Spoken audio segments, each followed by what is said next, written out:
আসসালামু আলাইকুম ভিউয়ার্স। আজকে আম্মু রান্না করবে কদু, যাকে হয়তো শুদ্ধ ভাষায় বলা হয় লাউ। তবে যেই লাউ সেই কদু, প্রবাদ বাক্য তো শুনেছেন নিশ্চয়ই, তাই আমি কদুই বলছি। দেখেন কদুর কালারটা কত সুন্দর হয়েছে। চলেন রান্নার প্রসেসে চলে যাই। আম্মু প্রথমে পেঁয়াজ, আদা এবং রসুনকে ভালো করে দুকুনি দিয়ে থেতলে নিয়েছে। একদম মিহি পেস্ট করা নাই, একটু আড়া আড়া রেখেছিল। তারপর তেল গরম করে নিল। তেল গরম হয়ে গেলে সেখানে দিয়ে দিবে পেঁয়াজ কুচি আর সেই বাটা, যেটাকে হামানদিস্তায় পেস্ট করে নিয়েছিল। ভালো করে নেড়ে চেড়ে নিচ্ছিল যাতে তার কাঁচা ভাবটা দূর হয়ে যায়। কাঁচা ভাবটা দূর হয়ে গেলে সেখানে দিয়ে দিবে কাঁচামরিচ। কাঁচামরিচগুলোকে মাঝখান থেকে ফালি করে দিচ্ছে যাতে কাঁচামরিচের ফ্লেভারগুলো মশলার সাথে মিশে যায়। তারপর দিয়ে দিবে সামান্য পরিমাণ হলুদ গুঁড়ো আর সামান্য পরিমাণ গরম মশলা গুঁড়ি দিয়ে ভালো করে নেড়ে চেড়ে নিচ্ছিল।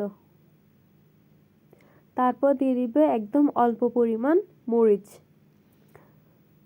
মরিচ দেওয়ার পরে আম্মু দিয়ে দিচ্ছে সামান্য পরিমাণ পানি, যাতে মশলাগুলো নিচে দিয়ে লেগে না যায়। তারপর মশলাগুলোকে ভালোভাবে নেড়ে চেড়ে কষিয়ে নিচ্ছিল। মশলাগুলোর মধ্যে সামান্য বরক চলে আসলে সেখানে দিয়ে দিবে চিংড়ি মাছ আর লবণ। চিংড়ি মাছ আর লবণ দিয়ে ভালো করে নেড়ে চেড়ে নিচ্ছিল যাতে লবণ আর চিংড়ি মাছগুলো প্রপারলি মিক্স হয়ে সিদ্ধ হয়ে যায়। আম্মু ঢাকনা দিয়ে দিবে যাতে মশলাগুলো ভালো করে কষে যায়।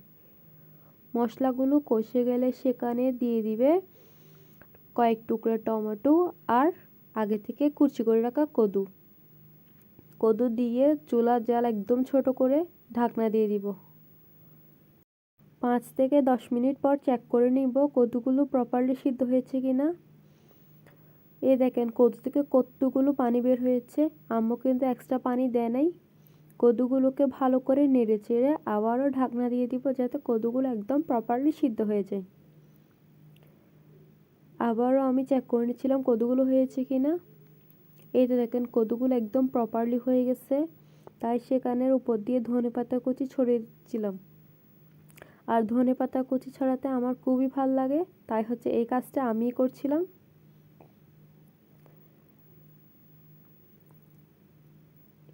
এই তো কমপ্লিট আমাদের রান্না। আল্লাহ হাফেজ।